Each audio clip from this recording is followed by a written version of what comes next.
Bili po tayo ng mapupulutan. Caldereta ang kambing. Excuse me. Kambing-kambingan. Ang dami pala rito. Amoy ano? Amoy Indian. Amoy Indiano. Sarap. Yung dami oh.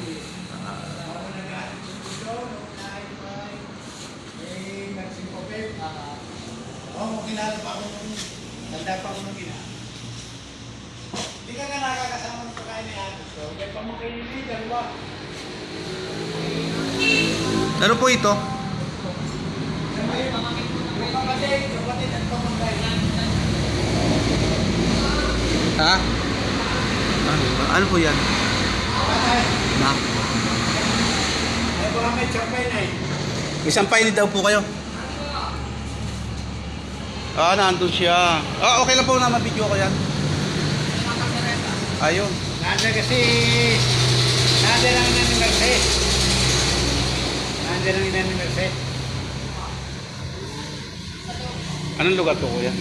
Ito ay, sawag ka ito ng tulo. Bangga ito ng tulo at saka sampakan. Sampaka. Yeah, shout out po sa mga taga Sampaka. Binga. Kuya, ikaw na lang bili kung ano. Sige, habang nagtatakal sila. Dito tayo, sabi ho ni Kuya, ito daw ay masarap pang kambing dito. So, kaya kahit malayo ay dinayo natin. Dito sa Barangay Sampaka. So, Sampaga. sorry. Sampaga pala. Yeah. Shout out po sa may-ari ng restaurant na ating bibili ng kalderetang kambing. Kasi baka matuloy po yung ating mga bisita mamaya na taga CIDJ. So, iba rin sigurado, ito yung ating bibilihin.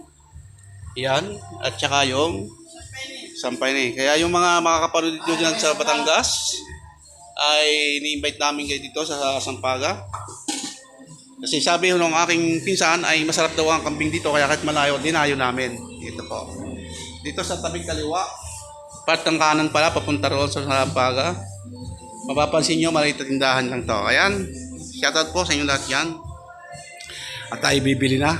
Ayan po, kanila panita. Ikaw na! Ala, ikaw.